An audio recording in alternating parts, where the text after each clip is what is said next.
نمایشگاه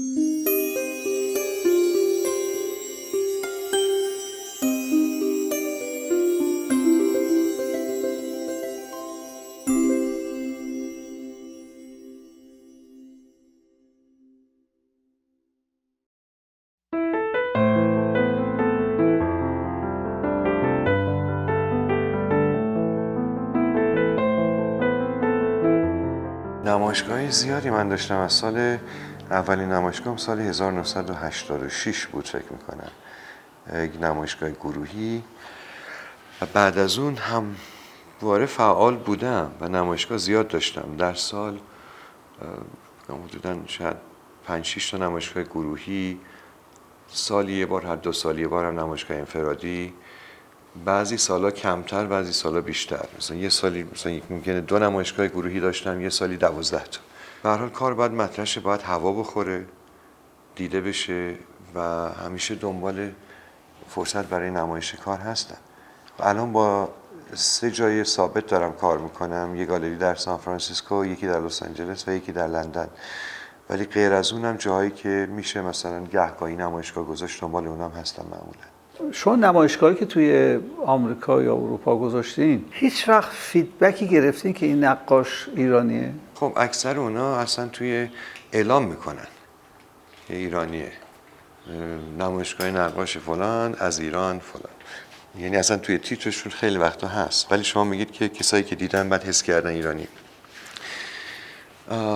بله، کسایی اومدن بهم گفتن این حس شرقی داره یا ایرانی. یه نمونه جالب دیگه، من تازگی به یک کار کوچیکی فروختم که از همون سری منطقه تیر بود. کسی که اینو خرید برده بود که قابش بکنن جایی و اون قاب سازه اینو دید گفت چقدر حس پرژن داره. این که به من گفت دیدم که خیلی خوشحال، گفتم دقیقاً همون چیزی که دنبالشم. بله پیش اومده. یه آخرین نمایشگاه بگین که از کجا فکرش شروع شد، چجور خودتون آماده کردین، اومدین و گذاشتین و بعد تاش تا حالا فیدبک هایی که گرفتین چیه؟ من خب سالها بود دوست داشتم ایران نمایشگاه داشته باشم. مشکلات آوردن کارا و به هر حال مشمول بودم، سخت بود که بیام و برم. که بعد تازه پارسال متوجه شدم که بالای 50 اتوماتیک معاف هستن. 2-3 بار زنگ زدم به دفتر حفاظت منافع در واشنگتن که دیگه خانم اصلا دیگه جواب من که گفت نه خیر نگران نباشید معافید، همین پاسپورت رو نشون بدید کافیه. بعد با خانم اقبال تماس گرفتم، دنبال این بودم که راهنمایی کنن که چه گالریایی ممکنه که علاقمند باشن که مثلا برای آوردن کارا کمک کنن و یه مقدار به هر حال تحقیق در مورد امکان نمایشگاه گذاشتن در ایران. و خوشبختانه خودشون پذیرا شدن و دعوت کردن و از اون موقع جریان راه افتاد. از طرفی هم خب این چند سال اخیر به خاطر این شبکه‌های اجتماعی اینترنتی تماسم برقرار شده با خیلی نقاشای اصلا هنرمندای ایرانی، به خصوص جوانترها ولی نه لزوما.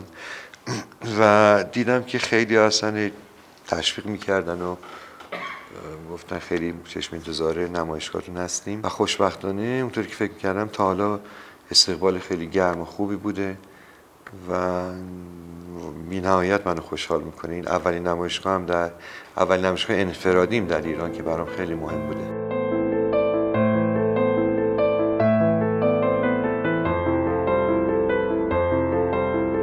نمایشگاه به شما چی میآموزه؟ چی یاد میگیرید از نمایشگاه؟ اولا هم بازخورد مردم، دوما از لحاظ کاملا پرکتیک بهش نگاه بکنید. میخواید بفروشید که بتونید باز کار کنید. اصلا کل هدف ما از فروختن اینه که بتونیم کار کنیم و مجبور نشیم کار دیگه ای بکنیم و برای فروختن خب لازمه نمایشگاه بذاریم. هر دو اینا، هم بازخوردی که از تماشاگران میگیرین، همین که به هر حال باید بفروشین تا بتونیم بیشتر بکشیم. برای شما مهمه که تماشاگر کارتون بفهمه یا اینکه شما فکر میکنید باید براشون توضیح بدین؟ چه جوری رابطه برقرار میکنید با مخاطب؟ من اعتقاد ندارم که لازمه که با هر مخاطبی ارتباط برقرار کرد. تا وقتی که ببینید با چند نفر ارتباط برقرار کردید، ببینید که کار درست انجام دادید. برای اینکه اولا نه هر کار هر کسی رو راضی میکنه، نه قراره که راضی بکنه و کاری هم که بخواد همه راضی کنه معمولا افت میکنه. من حدالامکان سعی میکنم توضیح بدم که کار از کجا اومده، ایده پشتش چیه و اتفاقا وقتی که به این نوع برخورد با این نوع برخورد میام جلو، دیدم خیلی موثر بوده. وقتی که باهاشون صحبت میکنم که کسایی که بیشتر با کار ابستره تجربه نداشتن، راجع به موسیقی باشون صحبت میکنم و المانای موسیقی و میگم که همینطور وقتی به این کارا نگاه بکنین یه طور دیگه ای میبینین. میگم مثلا شما یه تیکه تار رو که میشنوید نمیگید که این یعنی چی. یه قطعه پیانو کسی نمیاد آهنگساز این یعنی چی، این یه تیکه یعنی چی. نقاشی به خاطر بار تاریخی که داره، اون میدونید چیزای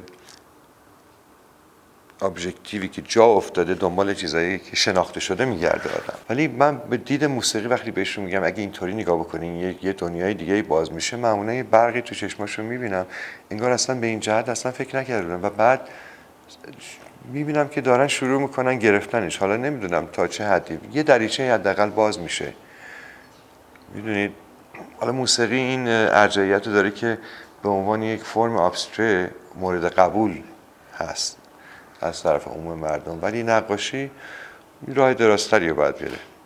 شما در معرض مثلا فرض کنیم نقدهای منفی که ممکنه آزاردهنده هم باشه اگه قرار گرفتین، عکس‌العمل شما چیه؟ ببینید الان مثلا در شبکه‌های اجتماعی آنلاین یا حتی سایت‌های مختلف، شما کارتون رو میذارید در یک سایتی که مثلا ایرانی‌ها چیزهای مختلف میذارن، یکی میاد زیر کارتون نظری میده که در عمرش گالری نرفته، قرارم نیست بره، موزه رو مثلا نمیدونه کجاست یا چطوری مینویسن، این میاد چه نظر منفی میده. شما با این چیکار میکنیم؟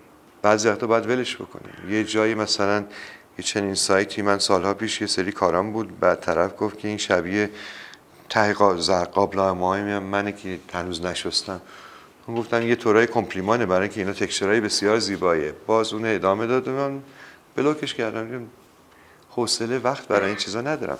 اگه کسی باشه که مثلا یه کمی راجع به تاریخ هنر میدونه اینا، اون بیاد بحث کنه که نه به خاطر این اینجاش ضعیف اینا، خب میتونیم بحث بکنیم.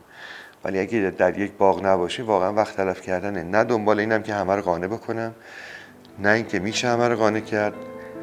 آدم وقت خودش تلف میکنه.